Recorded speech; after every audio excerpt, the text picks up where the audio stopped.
Hello everyone, আসসালামু আলাইকুম। আমি সঞ্জিত, আমার নতুন একটা ব্লগে আপনাদের সবাইকে স্বাগত জানাচ্ছি। কেমন আছেন আপনারা সবাই? আশা করছি ভালো আছেন। আল্লাহর অশেষ রহমতে আপনাদের সবার দোয়া আলহামদুলিল্লাহ আমিও ভালো আছি। এই তো সকাল থেকে এই ভিডিওটা স্টার্ট করলাম। আমার রান্না বান্নার ঝামেলা একদমই শেষ, শুধু চা রান্না করব।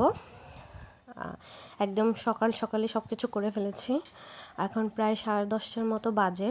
রান্না বান্না সব কমপ্লিট, শুধু চা রান্না করব আর হচ্ছে একটু তরকারিগুলো গরম করব, যেহেতু এগুলো কালকে রাত্রে রান্না করা হয়েছিল। রাত্রে আমরা খাওয়ার পর যা মানে অল্প অল্প যা থাকে আর কি, আমরা ফ্রিজে রাখি না, সেসবগুলো আমরা গরম করেই রাখি।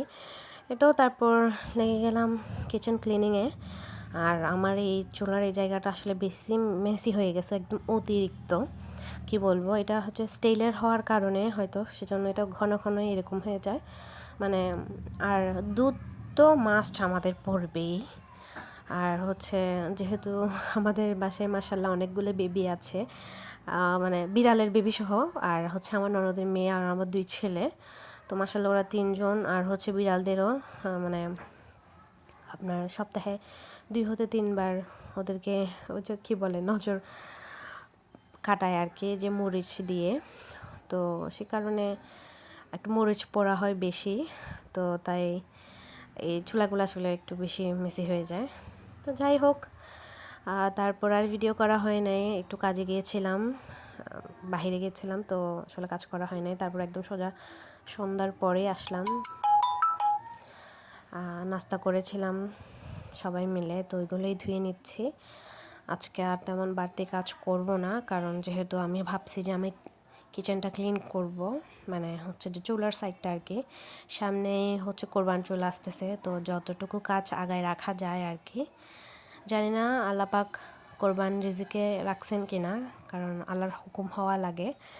জানি না আল্লাহ তাআলা এবার হুকুম করবেন কি না, বাকিটা আল্লাহ পাক রাব্বুল আলামিন জানেন।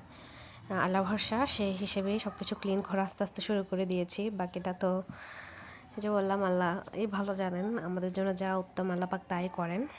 তো বসে বসে সেটাই ভাবতেছিলাম আর ক্লিন করতেছিলাম। আসলে অনেক কষ্ট হয়েছে আজকে আমার, কারণ যে একটু দুধ পোড়া আর হচ্ছে মরিচ পোড়াটা একটু বেশি হয়ে গেছে। কারণ 2বারই আমি আসলে রাতে দুধ জাল দেওয়ার সময় দুধ দিয়ে চলে গেছি, একদম দুধটা উতরায় পড়ে মানে কি একটা অবস্থা হয়ে গেছে, সব একটা খারাপ অবস্থা। আর গ্যাসের এত নোংরা হয়, তখনকার মানুষরা বলতো যে লাকড়ির চুলায় নাকি নোংরা হয়, দেখি যে গ্যাসে আরও বেশি মেসি হয়, একদম তেল চিটচিটে ভাবটা হয়ে যায়। ইনশাল্লাহ যখন 2 তলায় বাসা করব, একটা কিচেন চিমনি আমি অবশ্যই লাগাবো আমার কিচেনে।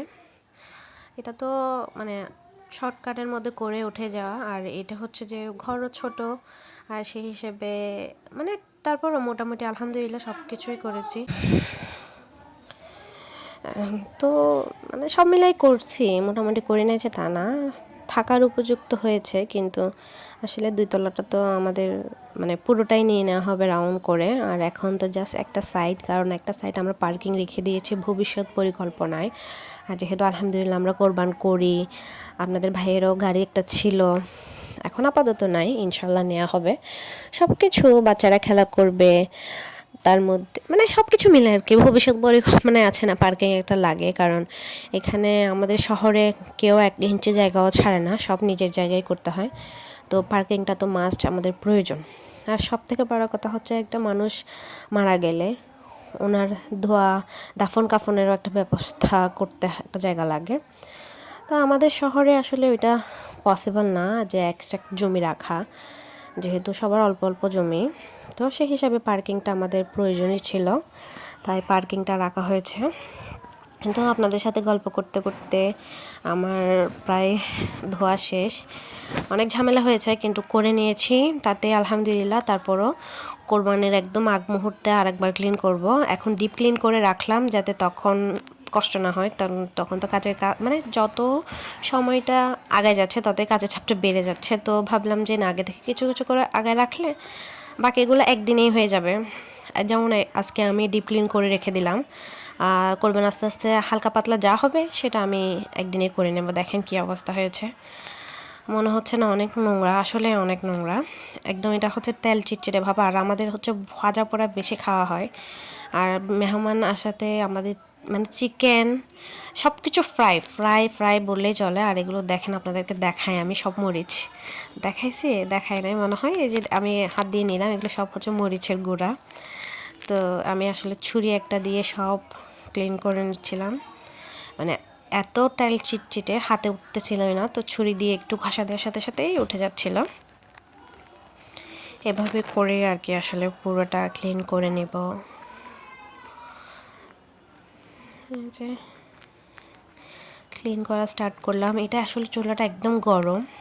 আমি মানে একটু আগে জ্বালাছিলাম, আমি বলতে আমার ননদ, আমাদের একটা আন্টি আসছিল, ওনার জন্য চা গরম করা দেওয়ার জন্য অতটুকুতেও চুলাটা জ্বালাই দিয়েছে। তো সেজন্য এটা একটু গরম হয়ে আছে, তাই আমি ক্লিন করতে পারিনি। যে একদম পুরোপুরি ক্লিন করে আপনাদের সামনে আসলাম, কারণ বারবার ক্যামেরাতে করে আসা একদম ঝামেলা লাগছিল। দেখেন মাশাআল্লাহ, একটু কষ্ট হয়েছে, বাট ফুল ডিপ ক্লিন করতে পেরেছি। দেখেন আমার বেশি ভালো লাগতেছে যে আমি ক্লিন করতে পেরেছি, মানে আমার অনেক শান্তি লাগতেছে এখন। তো তারপরেই আর রেস্ট করার কোনো সুযোগ নেই, কারণ প্রায় 8:30টার মতো বাজে। এখন ভাত না বসালেই না। আর মুরগি রান্না করব। আমার শাশুড়ি ডাক্তার কাছে গিয়েছে, যেহেতু রান্নাটা আমিই বসাই দিব, নাহলে আমি আম্মুকে রেডি করে দিলে আম্মু রান্না করে। তো আজকে আমি রান্না করে ফেলবো। জানি না আপনাদের সাথে কতটুকু শেয়ার করব কি না করব না, কিন্তু চেষ্টা করব যাতে সব কিছুই আপনাদের সাথে শেয়ার করি। আসলে কি বলবো, অনেক ব্যস্ত হয়ে গেছি। ইউটিউবে আসার পর আরও বেশি ব্যস্ত হয়ে গেছে। জানি না এই ব্যস্ততা কবে শেষ হবে। অবশ্যই আপনারা যদি পাশে থাকেন, ইনশাল্লাহ আমরা এগিয়ে যাব। আপনাদের সাপোর্ট আমাদের অনেক প্রয়োজন। ভিডিওতে এ পর্যন্ত যারা যারা আমার সাথে ছিলেন, প্লিজ আমার চ্যানেলটাকে সাবস্ক্রাইব করে দেন যদি না করা থাকে। আর যদি করা থাকে, আপনাদেরকে অসংখ্য ধন্যবাদ। আর একটা লাইক দিতে ভুলবেন না, কারণ অনেকেই ভিডিও দেখেন কিন্তু লাইক দিতে ভুলে যান। আমাদের দায়িত্ব আপনাদেরকে মনে করিয়ে দেয়া। একটা লাইক দিয়ে দিবেন প্লিজ। আর যদি ভালো লাগে একটা কমেন্ট করে যাবেন, কারণ আপনাদের কমেন্টগুলো পড়তে আমার বেশি ভালো লাগে। আর আশা করি মানে আপনাদেরও ভালো লাগবে ইনশাল্লাহ। তো তারপর মুরগি আমি অফ ক্যামেরায় কেটে নিয়েছি। আমার ননদ এসেছে, ও ভেলপুরি এনেছিল, ওইটাও খেয়েছিলাম, কিন্তু আসলে ভিডিও করা হয় নাই।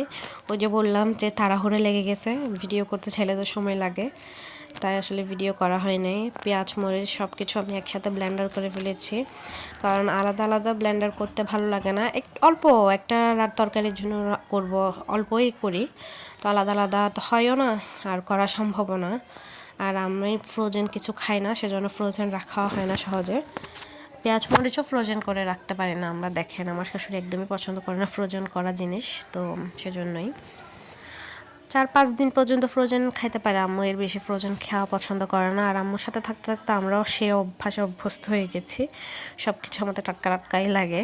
এই যে পেঁয়াজ রসুন আদা তারপর টমেটো সব কিছু পেস্ট করে একসাথে, সাথে একটু হচ্ছে যে আপনার সরিষা বাটাও দিয়ে দিলাম, আচারের জন্য সরিষা বাটা করা হয়েছিল, তো ওইটাই দিয়ে দিলাম। আর 2টা আলুকে 4 পিস করে আমি দিয়ে দিয়েছি, কারণ হচ্ছে একটু আলুটা আমাদের বাসায় সবাই পছন্দ করে আর কি। আমার ছেলে, আমার হাজব্যান্ড, ওদের মাস্ট লাগে আলুটা, আর কিছু হোক না হোক।